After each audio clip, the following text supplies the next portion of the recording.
যারা কোরআনের জ্ঞান অর্জন করেন এই ব্যবসায়ী কখনো ধ্বংস হবে না। দুনিয়াতেও যেমন লাভবান, পরকালেও লাভবান হয়ে যাবে। আর যারা 5 ওয়াক্ত নামাজ কায়েম করে দুনিয়াতে যেমন লাভবান, আখিরাতেও লাভবান হয়ে যাবে। ওয়া আনফাকু মিম্মা রাযাকনাহুম সিররাও ওয়া আলানিয়াতান, আল্লাহ যা সম্পদ দান করেছেন গোপনে প্রকাশ্যে দান করেছেন। দুনিয়ায় যেমন লাভবান, দুনিয়ায় যেমন মানুষের কাছে দামি হবে, পরকালেও আল্লাহর কাছে দামি হয়ে যাবে। ইয়ারজুনা তিজারাতান লান তাবুর, এটা এমন ব্যবসায়ী, এদের ব্যবসা কখনো ধ্বংস হবে না। এর নবীর উম্মত 5 ওয়াক্ত নামাজ কায়েম করে নাও, আল্লাহ পাক মর্যাদা বাড়ায়া দিবেন। বলেন বাড়াবে কিনা? আল্লাহ পাক মর্যাদা বাড়ায়া দিবেন। আল্লাহর কোরআনের তিলাওয়াতকারী এত দামি, আল্লাহর যারা কোরআন তিলাওয়াত করবে এই কোরআনের জ্ঞান অর্জন করার কারণে এর নবীর উম্মত দুনিয়ার মানুষের কাছে দামি হয়ে যাবে। তাকাইয়া দেখেন কত গরিব ঘরের সন্তান কোরআনের হাফেজ হওয়ার কারণে, আলেম হওয়ার কারণে বড় বড় শিক্ষিত সেমিনারগুলোতে চান্স পেয়ে যায়। সেখানে গরিব মানুষের সন্তান, যেখানে গরিব মানুষের কোনো জায়গা হয় না সেখানে গরিব মানুষের সন্তান। কারণ কি? বলে কোরআনের হাফেজ, কারণ কি? বলে আলেম। আল্লাহ পাক এই কোরআনের বরকতে তার এই মর্যাদা দান করেছে।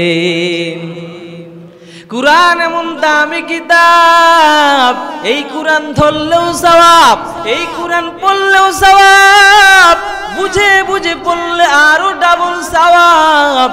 দুনিয়ার এমন কোন বাংলা কোন আদর্শলিপি বই নাই যেই কিতাব পড়লে সওয়াব আছে, যেই কিতাব ধরলে সওয়াব আছে। কিন্তু আল্লাহর কোরআন এমন দামি কিতাব, এই কিতাব ধরলেও সওয়াব আছে। বলেন সুবহান। রবের কথাগুলোই এই কোরআনের মধ্যে আছে। বলেন সুবহানাল্লাহ। তাহলে যারা এই কোরআনের সাথে সম্পর্ক করবে তারা দামি হয়ে যাবে। যারা কোরআনের ধারক বাহক আছেন এদের সাথে যার সম্পর্ক যত গভীর হবে তার হাসর নাসর তত গভীরে চলে যাবে। এজন্য তো বলা হয়েছে কুন আলেমান, সম্ভব হলে আলেম হও, যদি না পারো অন্তত আলেমদের সাথে সুসম্পর্ক বজায় রাখো। কেন? কাল কিয়ামতের ময়দানে আলেমের সাথে সুসম্পর্ক রাখার কারণে আলেমদের সাথে হাসর নাসর হবে। 2 নাম্বার মর্যাদা বৃদ্ধি পায়। বলেন 2 নাম্বার কি? মর্যাদা বৃদ্ধি পায়। কিতাবের নাম সুনান ইবনু মাজাহ, হাদিস নাম্বার 218। কিতাবের নাম কি? সুনান ইবনু মাজাহ, হাদিস নাম্বার 218। আন্না নাফি ইবনে আব্দুল হারিস লাকিয়া উমর ইবনুল খাত্তাব বিউসফান। নাফি বিন আব্দুল হারিস একজন সাহাবীর নাম। কার নাম? লাকিয়া উমর ইবনুল খাত্তাব বিউসফান। উসফান নামক একটা জায়গা, ওই জায়গাতে নাফি বিন আব্দুল হারিস সাহাবীর খলিফাতুল মুসলিমিন ওমর রাদিয়াল্লাহু তাআলা আনহুর সাথে দেখা হয়ে গেল। কার সাথে? খলিফাতুল মুসলিমিন হযরত ওমর উসমান নামক জায়গায় অবস্থান করেছিলেন। এমন সময় উসমান নামক জায়গার মধ্যে নাফি বিন আব্দুল হারিস সাহাবী চলে গেলেন। ওমরের সাথে সাক্ষাৎ হয়ে গেল। ওয়া কানা উমর ইস্তামালাহু আলা মক্কা। আর খলিফাতুল মুসলিমিন ওমর নাফি বিন আব্দুল হারিসকে গভর্নর হিসাবে নিয়োগ করেছিলেন মক্কার। কোন জায়গার? মক্কার গভর্নর হিসাবে নাফি বিন আব্দুল হারিসকে উমর রাদিয়াল্লাহু তাআলা আনহু কি বানাইলেন? প্রশাসক নিয়োগ করেছিলেন। ফাকালা উমরু, এবার উমর রাদিয়াল্লাহু তাআলা আনহু মক্কার গভর্নর নাফি বিন আব্দুল হারিসকে বললেন। কাকে বললেন? মক্কার গভর্নর নাফি বিন আব্দুল হারিসকে বললেন, মান ইস্তাখলাফতা আলা আহলিল ওয়াদি। এই মক্কার গভর্নর, তুমি মক্কার মধ্যে তুমি কাকে শাসক হিসাবে নিয়োগ করেছো, কাকে খলিফা নিয়োগ করেছো? তখন নাফি বিন আব্দুল হারিস বলেন, ক্বালা ইস্তাখলাফতু আলাইহিম ইবনা আফজা। নাফে বিন আব্দুল হারিস বলেন, বিন আফজা রাদিয়াল্লাহু তাআলা আনহুকে আমি জনগণের প্রশাসক নিয়োগ করেছি। কাকে? বিন আফজা নামে একজন সাহাবী। উমর যখন নাফে বিন আব্দুল হারিসকে বললেন, তুমি বেদুইনদের জন্য, মক্কার মানুষের জন্য তুমি কাকে শাসক হিসাবে নিয়োগ করেছো? এবার নাফে বিন আব্দুল হারিস বললেন, কাকে? বিন আফজা রাদিয়াল্লাহু তাআলা আনহুকে। এবার উমর প্রশ্ন করলেন, ও আমার ইবনু আফজা, আরে নাফে বিন আফজা কোন সাহাবী? বিন আফজা এটাকে বলো।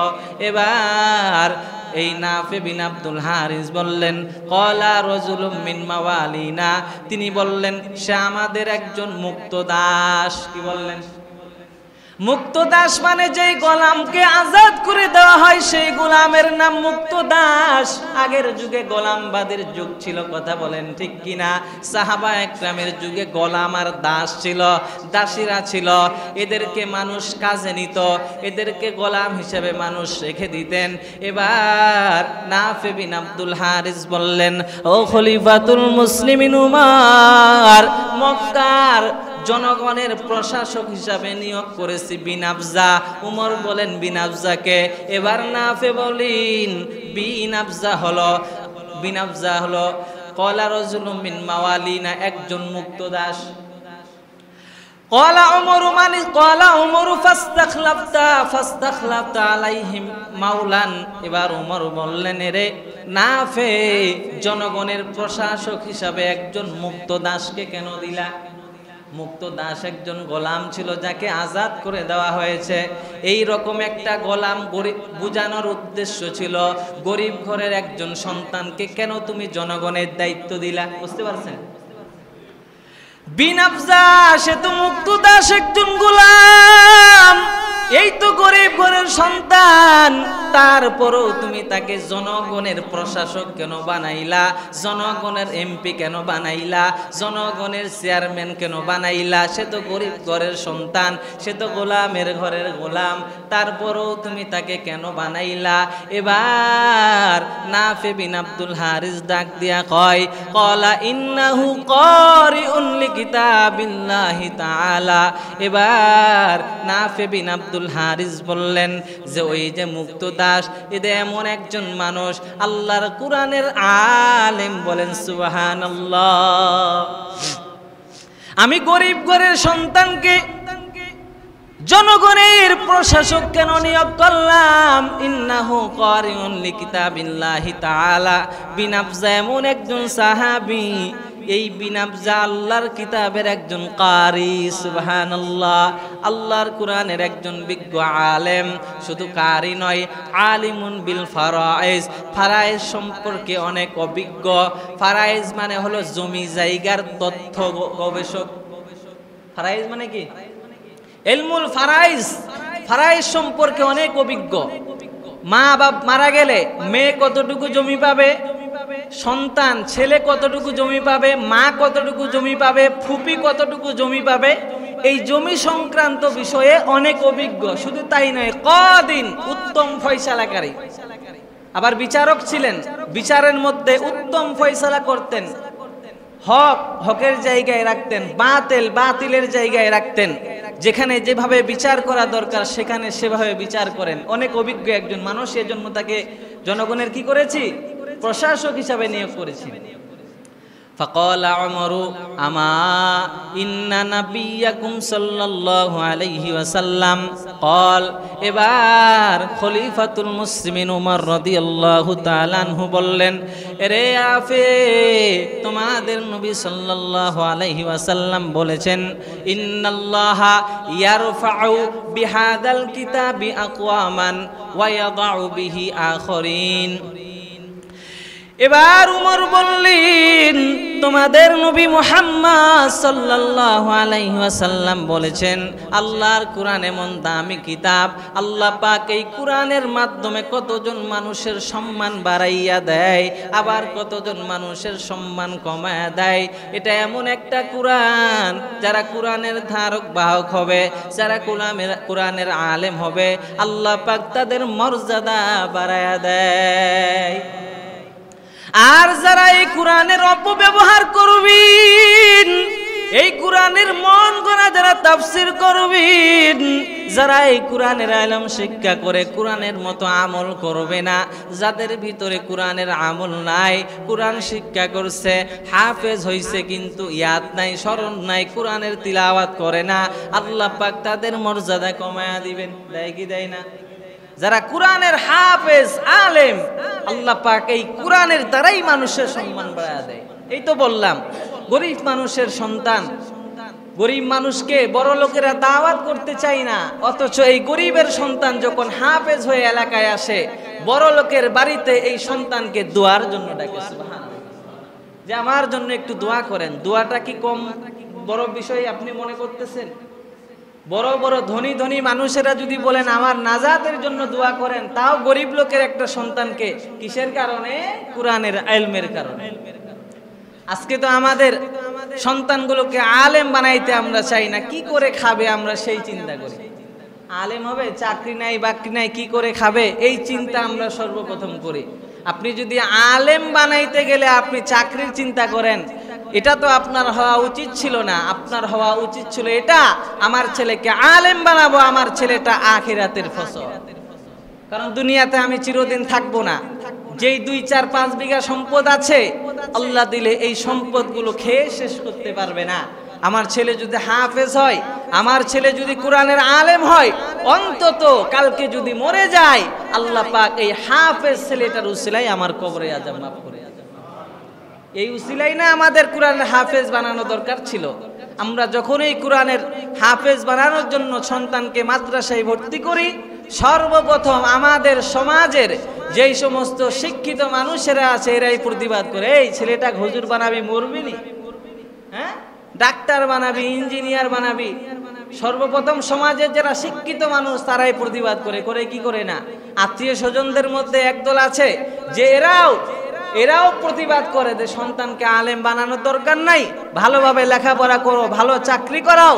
সবাই কিন্তু আলেম হতে দেওয়া এটা পছন্দ করে না। করে কি করে না? বলে কি বলে না? এজন্য হাদিসের মধ্যে আসছে, একজন কোরআনের হাফেজ সুপারিশ করে সর্বনিম্ন 10 জন মানুষকে জান্নাতে নিয়ে যাবে। কয়জন? 10 জনকে জান্নাতে নিয়ে যাবে। এই 10 জনের মধ্যে যেই সমস্ত আত্মীয় স্বজনেরা যখন মাদ্রাসায় ভর্তি করতেছিল, যারা প্রতিবাদ করছিল যে মাদ্রাসায় ভর্তি করিও না, এরা যাইতে পারবে না। কথা বুঝাইতে পারলাম?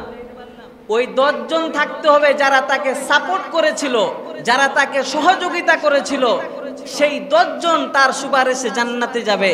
যারা বিরোধী করেছিল যে ছেলেটাকে মাদ্রাসায় দিও না, ও সুপারিশ করলেও কোনো কাজ হবে না। কেন? কোরআনের আজমতের সাথে সে বিয়াদবি করেছিল। কয় নাম্বার গেল বলেন? 2 নাম্বার গেল। এবার 3 নাম্বার আসেন। 3 নাম্বার, কোরআনের শিক্ষার্থী পৃথিবীর শ্রেষ্ঠ মানুষ। আমার সাথে বলেন, কোরআনের শিক্ষার্থী পৃথিবীর শ্রেষ্ঠ মানুষ। কিতাবের নাম জামিউত তিরমিজি, হাদিস নাম্বার 2909। হাদিস নাম্বার কত? 2909। হাদিসের রাবি আলী ইবনে আবি তালিব, মানে আবু তালিবের সন্তান হযরতে আলী। এই হাদিসটার মধ্যে বলা হয়েছে, আন আলী ইবনে আবি তালিব রাদিয়াল্লাহু তাআলা আনহু قال قال رسول الله صلى الله عليه وآله وسلم خيركم من تعلم القرآن وعلمه। আল্লাহর নবীর সাহাবী হযরতে আলী, ইসলামের চতুর্থ খলিফা হযরতে আলী রাদিয়াল্লাহু তাআলা আনহু বলেন, দুনিয়ার মানুষদের মধ্যে সবচাইতে শ্রেষ্ঠ মানুষ কারা? যারা কোরআনের শিক্ষা গ্রহণ করে আর যারা কোরআনের শিক্ষা দেয়, অর্থাৎ যারা কোরআনের আলেম আর যারা কোরআনের ছাত্র, উস্তাদ আর ছাত্র, এরাই হলো পৃথিবীর শ্রেষ্ঠ মানুষ। সুবহানাল্লাহ। যারা কোরআনের শিক্ষা দেয়, যারা আলেম, যারা মাদ্রাসার শিক্ষক, এরা হলো শ্রেষ্ঠ। আর যেই ছাত্র কোরআনের তিলাওয়াত শুনে, যেই ছাত্র কোরআনের হেফজ করেন, এরাও হলো সর্বশ্রেষ্ঠ। তাহলে কয় শ্রেণীর মানুষ সর্বশ্রেষ্ঠ বলেন? 2 শ্রেণীর মানুষ সর্বশ্রেষ্ঠ। 1 নাম্বার, যারা কোরআনের তালিম দেয়, 2 নাম্বার যারা কোরআনের তালিম গ্রহণ করে এই 2 শ্রেণীর মানুষ ব্যতীত বাকি মানুষগুলো শ্রেষ্ঠ হতে পারে না। বলে শ্রেষ্ঠ হবে, এর চাইতে শ্রেষ্ঠ না। কথা বুঝাইতে পারলাম? এই 2 শ্রেণী শ্রেষ্ঠ, ঠিক আছে। তাহলে বলতে পারেন যে হুজুর, তাহলে হুজুর আর ছাত্র এরাই শ্রেষ্ঠ, আমরা কি শেষ? বলে আপনারাও শ্রেষ্ঠ, তবে তাদের তুলনায় না। আপনারাও শ্রেষ্ঠ, আপনাদের যার যার জ্ঞান অনুযায়ী। একজন ডাক্তার হয়ে যদি মানুষের সেবা করে তো শ্রেষ্ঠ না? একজন সৈনিক হয়ে যদি দেশের রক্ষা করে তো শ্রেষ্ঠ না? তবে শ্রেষ্ঠ, তবে আলেম আর হাফেজের মতো শ্রেষ্ঠ হতে পারবে না। কেন? এরা দুনিয়াতেও যেমন সফল, পরকালেও তেমন সফল। সফল না? দুনিয়াতেও সফল, পরকালেও সফল। এজন্য আমরা আমাদের সন্তানগুলোকে কি করব? কোরআনের আলেম বানানোর চেষ্টা করব, হাফেজ বানানোর চেষ্টা করব। যদি সন্তান না থাকে, সন্তান বড় হয়ে গেছে, এখন তো আর আলেম বানানো সম্ভব না, অন্তত ছেলের ছেলেকে হলেও আমরা কোরআনের আলেম বানাবো, হাফেজ বানাবো, এই নিয়ত করবেন। কেন? এই ছেলের ছেলেকে যদি আমি হাফেজ বানাই, অন্তত মাদ্রাসায় লেখাপড়া চলাকালীন এই সন্তান আমার কবরে গিয়ে দোয়া করবে, আল্লাহ আমার দাদারে আপনি মাফ করে দেন, আল্লাহ আমার বাবারে আপনি মাফ করে দেন। আর আল্লাহ পাক এতিম সন্তানের দোয়া কখনো ফেরত দেন না। সুবহানাল্লাহ। এই সন্তান যখন কান্না করবে, আপনার সন্তান মারা গেছে, আমাকে দাওয়াত করে আনছেন যে হুজুর একটু দোয়া করে দেন, আমি যতই দোয়া করি চোখে সহজে পানি আসবে না। কেন? মায়া তো নাই। আপনার সাথে কয়দিনের সম্পর্ক আমার, কিন্তু যদি হয় আপনার সন্তান, কিন্তু যদি আলেম হয় আপনার পতা, অজান্তে আপনার চোখে পানি আসবে। কেন? আমার বাবা মাথার ঘাম পায়ে ফেলে আমার জন্য খাবার পৌঁছায় দেয়, মাদ্রাসার লেখাপড়ার খরচ দেয়। আমার বাবার কাছে টাকা নাই, বাবা তো অনেক কষ্ট করে রিক্সা চালায়, বাবা অনেক মেহনত করে পরিশ্রম করে টাকা কামায়, বাবা সেরা জুতা স্যান্ডেল পরে বাবা রিক্সা চালায়, বাবা নতুন জুতার কথা ভাবে নাই, অথচ আমার নতুন জামা লাগবে, বাবা যে কোথায় থেকে ব্যবস্থা করলো জানিও না, 1 শতক জমিও নাই, মানুষের জমির উপর বাড়ি বসত করে আছি।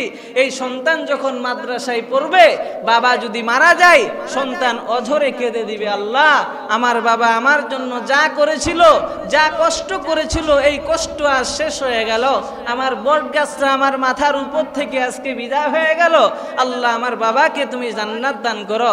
ওই কোরআনের আলেম যখন বিসমিল্লাহির রহমানির রহিম পড়বে, আল্লাহ পাক তার বাবার কবরে আযাব মাফ করে দেবে। এজন্য সবাই নিয়ত করবেন তো ইনশাআল্লাহ। ছেলে যেহেতু বড় হয়ে গেছে, বিয়ে দিয়ে দিছেন, অন্তত ছেলের ছেলে যারা আছেন, যতই ভার্সিটি পড়াইতে যাক, আগে আলেম বানাবেন। কি বানাবেন? আলেম বানাবেন, হাফেজ বানাবেন। অন্তত প্রাথমিক যে কোরআনের জ্ঞানটা আছে, 3-4 বছর লাগে কোরআন শরীফ মুখস্থ করতে, হাফেজ বানাই দিবেন। এরপরে আপনি ডাক্তারি লাইনে পড়াবেন না ইঞ্জিনিয়ারিং লাইনে পড়াবেন, পড়ান, সমস্যা নেই। কারণ ডাক্তার হয়ে যদি মানুষের সেবা করে, এটাও তো সওয়াবের কাজ। সবাই যদি আলেম হয়ে যায়, ডাক্তার হবে কে? ডাক্তারের প্রয়োজন আছে দেশে। সবাই যদি আলেম হয়ে যায়, ইঞ্জিনিয়ার হবে কে? ইঞ্জিনিয়ারেরও তো প্রয়োজন আছে। সবাই যদি শিক্ষিত হয়ে যায়, তাহলে তো সমাজটা কি হয়ে যাবে? ধ্বংস হয়ে যাবে। এজন্য কি করতে হবে? প্রাথমিক জ্ঞান সন্তানের বয়স যখন 6 থেকে 7 বছর, মাদ্রাসায় দিয়ে দিবেন 4 বছর, 4 বছরে কোরআনের হাফেজ হয়ে যাবে। এখন আপনি অন্য লাইনে দিতে পারেন, তাহলে কি হবে? এই সন্তান 5 ওয়াক্ত নামাজ সহি শুদ্ধভাবে কোরআনের তিলাওয়াত করে পড়তে পারবে। মাঝে মধ্যে আপনাদের ইমামতিও করতে পারবে। পারবে না? কথা বলেন না কেন? পারবে। তাহলে কয় নাম্বার গেল? বলেন কয় নাম্বার গেল? 3 নাম্বার। এবার আসেন 4 নাম্বার। 4 নাম্বার হলো 1 হরফে 10 থেকে। সুবহানাল্লাহ। 1 হরফে কয় নাকি? কিতাবের নাম জামিউত তিরমিজি, হাদিস নাম্বার 2910। কয় নাম্বার? 2910। قال رسول الله صلى الله عليه وسلم من قرأ حرفا من كتاب الله فله به حسنة। আল্লাহর নবী রাহমাতাল লিল আলামিন বলেন, আল্লাহর কোরআন এত দামি কিতাব, কোন বান্দা যদি আল্লাহর কোরআনের একটি হরফ তিলাওয়াত করে, কয়টা হরফ? একটা হরফ যদি কোনো বান্দা কোরআনের তিলাওয়াত করে, তার জন্য সওয়াব আছে। কি আছে? ওয়াল হাসানাতু বিআশরি আমসালিহা। নবী বললেন এক সওয়াবকে 10 গুণে বৃদ্ধি করা হবে। কয় গুণে? অর্থাৎ 1 হরফের নেকি কয়টা? 10টা। নবী বললেন লা আকুলু আলিফ লাম মিম, নবী বললেন আমি বলছি না আলিফ লাম মিম তিনটা মিলে একটা হরফ, আমি বলছি না ইয়াসিন হামিম তাহা এই শব্দগুলো যে আছে এগুলো আমি বলছি না, পুরাটাই মিলে একটা। নবী বললেন আলিফুন হারফুন ওয়াহিদ, আলিফ এটা একটা হরফ, ওয়া লামুন হরফুন ওয়াহিদ, লামটাও একটা হরফ, ওয়া মিমুন হরফুন ওয়াহিদ, মিমটাও একটা হরফ। কোন বান্দা যদি আলিফ লাম মিম এই তিনটা হরফ পড়ে তাহলে তার আমলনামায় 30টা নেকি হয়ে যাবে। কেউ যদি পড়ে ইয়াসিন আমলনামায় 20 নেকি হয়ে যাবে। কেউ যদি বলে আলিফ লাম র আমলনামায় 30 নেকি। কেউ যদি বিসমিল্লাহির রহমানির রহিম হিসাব করবেন কয়টা অক্ষর, বা সিন মিম আলিফ লাম লাম হা, এইভাবে হিসাব করে যতগুলো অক্ষর হবে তার আমলনামায় ততগুলো অক্ষরের সওয়াব। আবার কোন বান্দা ফজরের নামাজে হাজির, ফজরের নামাজে সুন্নতে দাঁড়াইছে, বান্দা আউযু বিল্লাহ বিসমিল্লাহ পড়ার পর সূরা ফাতিহা পড়বে। সূরা ফাতিহার সাথে আরেকটি সূরা মিলবে, প্রতিনিয়ত এক রাকাত শেষ করবে, রুকুর তাসবিহ বলবে সুবহানা রাব্বিয়াল আলা সুবহানা রাব্বিয়াল আযীম। এইভাবে 3 বার 5 বার 7 বার তেলাওয়াত করার পরে 2 রাকাত নামাজ সম্পন্ন করবে। 2 রাকাতে হিসাব করবেন কতগুলো আয়াত আপনি পড়ছেন, কতগুলো হরফ আপনি পড়ছেন। হিসাব করে দেখবেন আপনার আমলনামায় 2 রাকাত নামাজের বিনিময় আল্লাহ পাক 1000-এর বেশি সওয়াব দান করবে। এইভাবে 5 ওয়াক্ত নামাজে মসজিদে হাজিরা দেন। 5 ওয়াক্ত নামাজে আপনি সুন্নত ফরজ সব মিলে কতগুলো রুকুর তাসবিহ পড়তেছেন, কতগুলো কোরআনের আয়াত তিলাওয়াত করতেছেন, তাহলে ওইভাবে প্রতিটা হরফে যদি 10 নেকি আমাদের আমলনামায় আসে, বলেন তো এই বান্দার নেকির অভাব থাকবে নাকি? এজন্য তো নবী বললেন কাল কিয়ামতের ময়দানে বান্দা একটা নেকির জন্য যদি দৌড়াদৌড়ি করে, একটা নেকির জন্য যদি জাহান্নামী হয়ে যায়, বান্দার কপাল কত খারাপ হবে একটু চিন্তা করা দরকার। আমরা আজকে নেকি নেওয়ার সময় আমরা নেকি অর্জন করতে পারি না, অযথা সময় নষ্ট করে। এরে বান্দা 5 বেলার নামাজ পড়িয়া যদি নেকিগুলো অর্জন করে নাও, দুনিয়াতে যেমন তুমি দামি হয়ে যাইবা, পরকালেও আল্লাহ পাক তোমাকে জান্নাতের মেহমান বানায় দিবে। আপনি চাকরি করেন কোনো সমস্যা নাই, ডাক্তারি করেন কোনো সমস্যা নাই, মাস্টারি করেন কোনো সমস্যা নাই। 5 বেলা যদি মাওলার কদমে সেজদা দাও, রব্বুল আলামিন তোমার জীবনের সমস্ত গুনাহ মাফ করবে। ডাক্তারি করে টাকা কামাই করেন সমস্যা নাই, চাকরি করে টাকা কামাই করেন সমস্যা নাই। তাহলে এই যে চাকরির পাশাপাশি 5 ওয়াক্ত নামাজ কায়েম করলেন, দুনিয়াতেও দামি হয়ে গেলেন, পরকালেও মাওলার কাছে দামি হয়ে গেলে। তো এটাই বলা হয়েছে যে আমরা যদি নিজেদেরকে দামি বানাতে চাই, দুনিয়াতেও দামি বানাতে হবে, আখিরাতেও দামি বানাতে হবে। 1 হরফ যদি কোরআনের পড়ি তাহলে 10 নেকি পাবো। দৈনিক আমরা কতগুলো হরফ তিলাওয়াত করি একটু চিন্তা করেন, তাহলে কতগুলো নেকি আমাদের আমলনামায় আসে। এবং এই নেকিগুলো যদি আমরা নিয়ে কাল কিয়ামতের ময়দানে যাই, আল্লাহ পাক আমাদেরকে জান্নাত দান করবে। একজন বড় আবিদ রব্বুল আলামিন বললেন, রে আবেদ দুনিয়াতে কত বছর ইবাদত করেছো?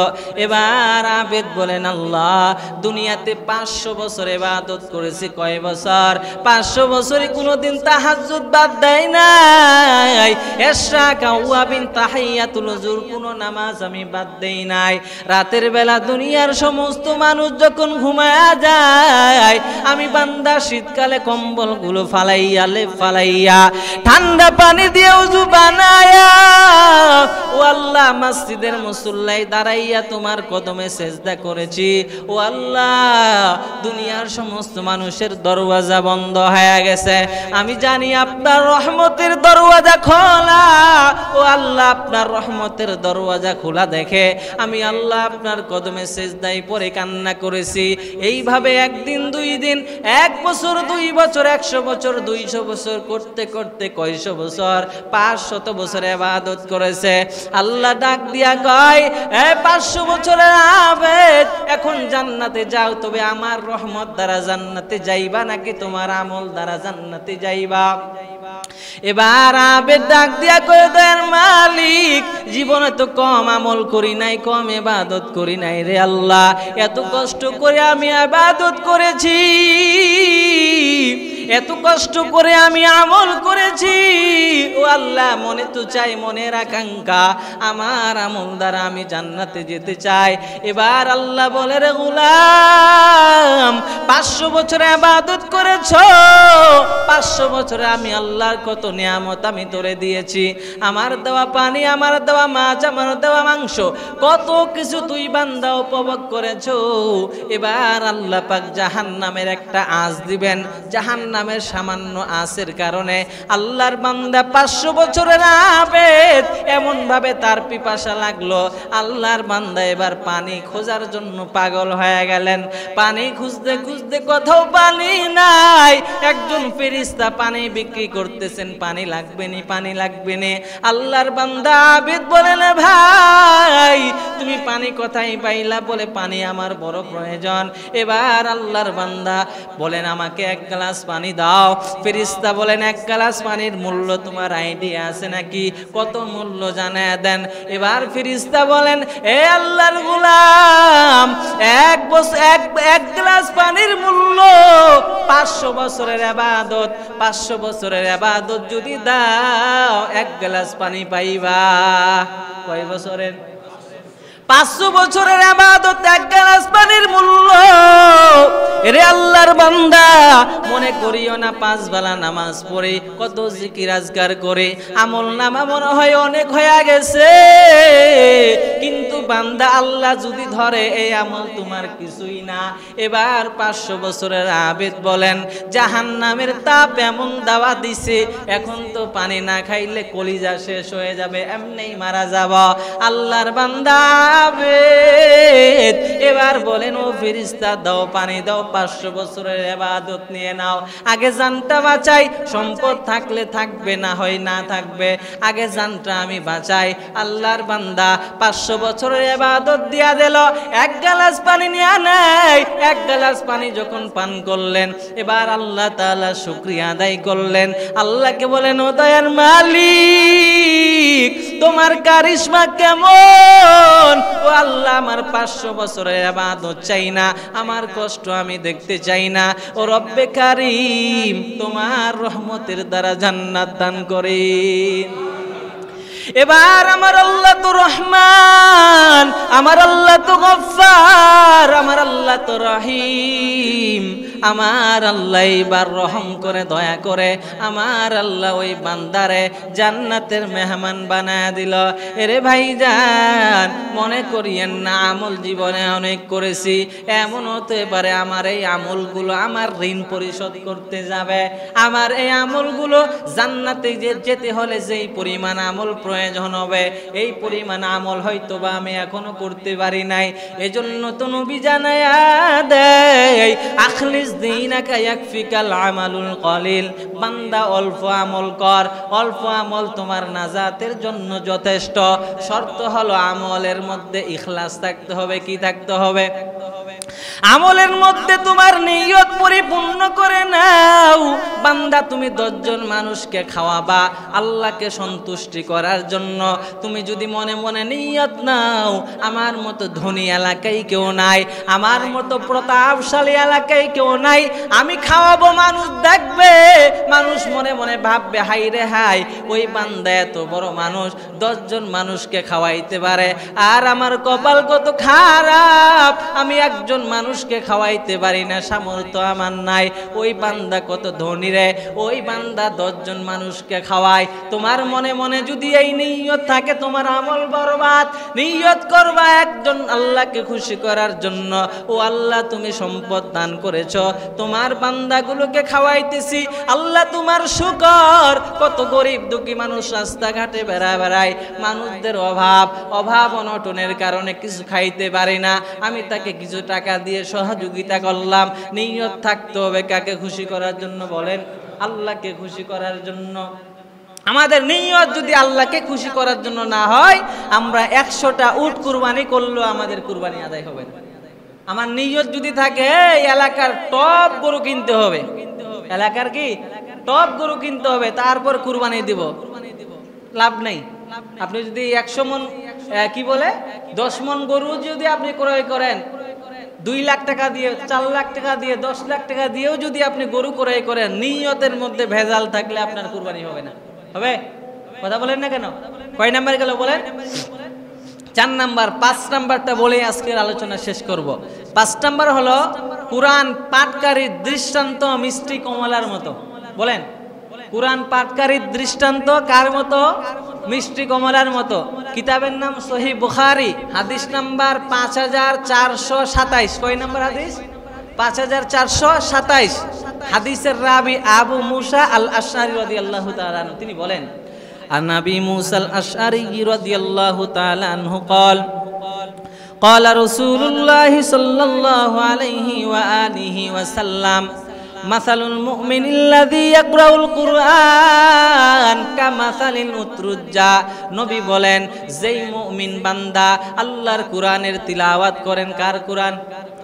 আল্লাহর কোরআন যেই বান্দা তিলাওয়াত করবেন, যেই মুসলমান ভাই, যেই মুমিন ভাই আল্লাহর কোরআনের তালি তিলাওয়াত করবেন, ওই মুসলমান ভাইয়ের দৃষ্টান্ত হলো মিষ্টি কমলার মতো। রিহুহা তাইয়িবুন ওয়া তা'মুহা তাইয়িবুন। মিষ্টি কমলার যেমন সুঘ্রাণও আছে, স্বাদও আছে। রিহুয়া তাইয়িবুন, কমলার চোখাটা যখন আপনি একটু সিলবেন, আপনার নাকের কাছে ঘ্রাণ যাবে। ওয়া তা'মুহা তাইয়িবুন, খেতেও বড় মজাদার। এবার আসেন, ওয়া মাসালুল মুমিনিল্লাযী লা ইয়াকরাউল কুরআন। আরেকজন আছে মুসলমান কিন্তু কোরআন তিলাওয়াত করে না। কি করে না? মুসলমান কিন্তু কোরআনের তিলাওয়াত নাই। আগের যুগে সাহাবা একরামরা যখন ফজরের নামাজ পড়তে উঠতেন, সাহাবা একরাম যখন মসজিদে নববীতে নামাজ পড়তে যাইতেন, মক্কার প্রত্যেকটা ঘরের ভিতর থেকে কোরআনের আওয়াজ আসতে থাকতো। সুবহানাল্লাহ। আজ মুসলমান এমন দিশাহারা, জোহরের সময় 20 জন মুসল্লি, আসরের সময় 10 জন, কমতে কমতে ফজরে 2 জন। এমন হালাত সাহাবা একরামের জামানায়। ফজরের নামাজের সময় সাহাবা একরামদের ঘর থেকে কোরআনের মধুর আওয়াজ, নবীর কোরআনের তিলাওয়াত এত সুন্দর, মক্কার কাফের আর বেঈমানরা লুকাইয়া লুকাইয়া নবীদের তিলাওয়াত শুনেছেন। আর আমাদের হালত, আমাদের ঘরে ফজরের নামাজের পর কোরআনের তিলাওয়াত তো দূরের কথা, ফজরের নামাজ পড়ার জন্য আজকে আমরা উঠি না। এই ঈমান নিয়ে যদি কবরে যান, জাহান্নাম ছাড়া কোনো উপায় নেই। অন্য হাদিসের মধ্যে আছে, মুনাফিকদের জন্য সবচাইতে 2 ওয়াক্ত নামাজে উপস্থিত হওয়া কষ্টকর। একটা হলো এশারের নামাজ, আর একটা হলো ফজরের নামাজ। ফজরের নামাজে যেই মুমিন আসে না, মনে করতে হবে সে মুনাফিক। ফজরের নামাজ অনেক গুরুত্বপূর্ণ। ফজরের নামাজে 2 রাকাত সুন্নতেরও অনেক দাম আছে, আপনারা হয়তো বা জানেন না বা শুনেননি, অনেক মূল্যবান। তো বলছিলাম, রিহুহা তাইয়িবুন ওয়া তা'মুহা তাইয়িবুন। যেই মুসলমান কোরআনের তিলাওয়াত করে, সেই মুসলমান মিষ্টি কমলার মতো, যার ঘ্রাণও আছে আবার খেতেও অনেক মজাদার। আর যেই মুসলমান কোরআনের তিলাওয়াত করে না, লাইসা লাহা রিহুন লা রিহা লাহু লা রিহা লাহু ওয়া তা'মুহা হুলবুন। কার মতো বলেন? যেই মুসলমান কোরআন তিলাওয়াত করে, কার মতো? মিষ্টি কমলার মতো, সুঘ্রাণও আছে, স্বাদও আছে। যেই মুসলমান কোরআন তিলাওয়াত করে না, খেজুরের মতো। কার মতো? খেজুরের মতো। লা রিহা লাহু, খেজুরের কোনো ঘ্রাণ নাই। কি নাই? ঘ্রাণ নাই। ওয়া তা'মুহা হুলবুন, খেতে মিষ্টি। খেতে মিষ্টি হলে কি হবে? কি নাই? ঘ্রাণ নাই। এবার আসেন মুনাফিক। মুসলমানদের 2টা বৈশিষ্ট্য হলো, একজন পরে, ওইটা হলো কমলার মতো, যে পরে না সে হলো খেজুরের মতো। কমলার ঘ্রাণও আছে, স্বাদও আছে, আর খেজুরের ঘ্রাণ নাই, স্বাদ আছে। আর এবার আসেন মুনাফিক। ওয়া মাসালুল মুনাফিকিল্লাযী ইয়াকরাউল কুরআন কামাসালি ভুলেই গেলাম, এতগুলো কথা কি মনে রাখা যায়? এবার আসেন, আরেক ধরনের মুসলমান আছে মুনাফিক মার্কা। কি মার্কা বলেন? মুনাফিক মার্কা মুসলমান আছে। ওই মুসলমানের দৃষ্টান্ত হলো হানজালা ফলের নাই। কি ফলের নাই বলেন?